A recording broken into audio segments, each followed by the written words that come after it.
मंडळी, स्वागत आहे तुमचे आपल्या नवीन ब्लॉगमध्ये. तर मग कसे आहात तुम्ही? मजेत असाल ना, अशी मी अपेक्षा करते. मी सुद्धा मजेत आहे. तर हे जे तुमच्यापुढं प्ले होत आहे, तर त्यावर मनुष्य भांडणानंतर कोणत्या कोणत्या लेवलनी वागतो हे तुम्ही नीट वाचून घ्या. म्हणजे तुम्हाला कळेल का जेव्हा एखाद्याचं भांडण होतं किंवा काय होतं, तर घरामध्ये एक व्यक्ती अशी असती जी विक्टिम कार्ड प्ले करत असते. म्हणजे तिला दुसऱ्यांना दाखवून द्यायचं असतं का मी किती चांगली आहे आणि दुसरी किती वाईट आहे. आणि जर दोन बायका एका घरात असेल तर ह्या गोष्टी नक्कीच घडणार.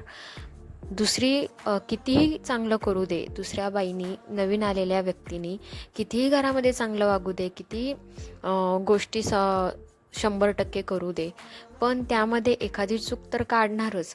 आणि ती चूक काढल्यानंतर सगळ्यांसमोर एवढी मोठी ती चूक करून दाखवणार जसं काय मोठं कोणतं आभाळच कोसळलं आहे. तर त्यामुळे ह्या गोष्टीमधून आता तुम्ही बाहेर पडा. बाद झालं.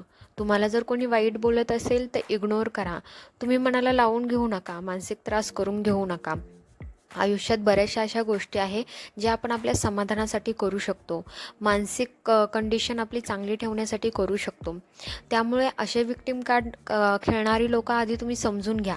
काय वागतायत, काय बोलतायत, त्याच्यावरून तुम्हाला अंदाज तर येईलच. आणि त्यानंतर तुम्ही आपलं आयुष्य सुंदर करण्यासाठी आपला वेगळा पर्याय निवडा.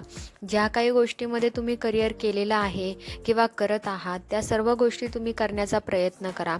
नवीन गोष्टी शिकण्याचा प्रयत्न करा.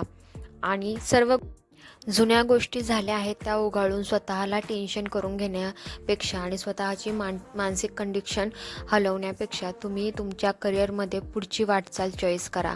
नवीन गोष्टी शिका, नवीन लोकांना भेटा, नवीन लोकांशी भेटून स्वतः चांगले संवाद निर्माण करा. नवीन काही शिकता येत असेल तर ते करा. पुस्तकं वाचा, नवीन गोष्टी हे करा. आपल्या मुलांबरोबर खेळा, आपल्या मुलांची मानसिक कंडिशन समजून घ्या. आपल्या मुलांना अजून काय प्रोग्रेस करायची आहे ते समजून घ्या.